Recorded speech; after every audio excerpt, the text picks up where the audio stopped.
RCM music की शानदार प्रस्तुति। Music by Priyanshu Singh.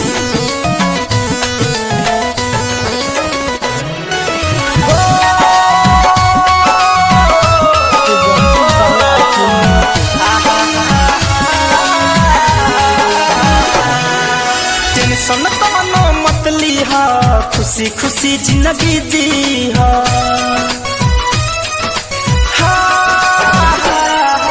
Tension तमनो मत लीहा, खुशी खुशी जिंदगी जीहा। दिल में न कवनो सवाल रखिया, दिल में न कवनो सवाल रखिया। जान जाते बारू तू ससुरारिया, जान जाते बारू अब ससुरारिया। तू अपन ख्याल रखिया, जान जाते बारू अब ससुरारिया।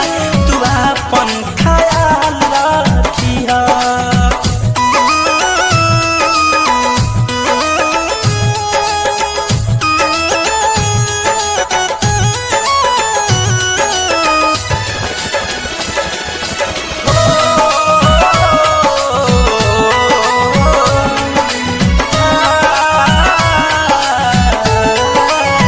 तोहर प्यार यार हम न भुलाई, कौनो बहाने मिले तोहरा से आई।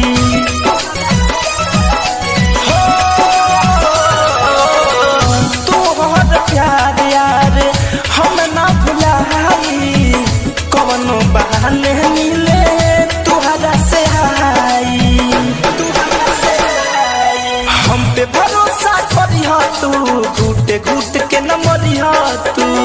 मन के माहौल खुशहाल रखिहा, मन के माहौल खुशहाल रखिहा।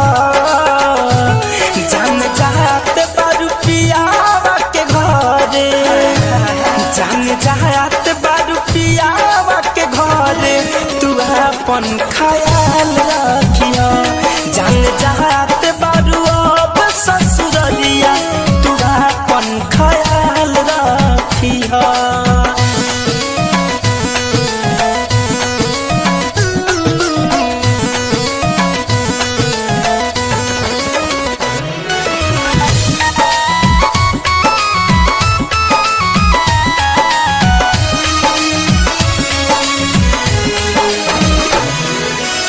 जी हो तू जीवन महेश परदेसी साथ हो।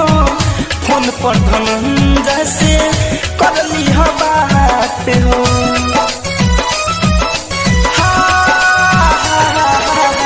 जी हो तू जीवन प्रिय अंशु के साथ हो।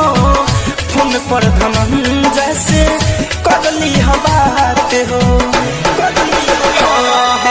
आंसू जले बहई हो तू, हंस के वक्त बिताई हो तू। सोना हमारा खुद के संभाल रखिया, सोना हमारा खुद के संभाल रखिया। जान जाते बारू अब ससुरारिया, जान जाते बारू अब ससुरारिया। तू अपन ख्याल रखिया, जान जाते बारू अब ससुरारिया। तू अपन ख्याल रखिया। टेंशन कवनो मत लीहा, खुशी खुशी जिंदगी जीहा। दिल में न कवनो सवाल रखिया, दिल में न कवनो सवाल रखिया। जान जाते बारू तू ससुरारिया, जान जाते बारू अब ससुरारिया। तू अपन ख्याल रख।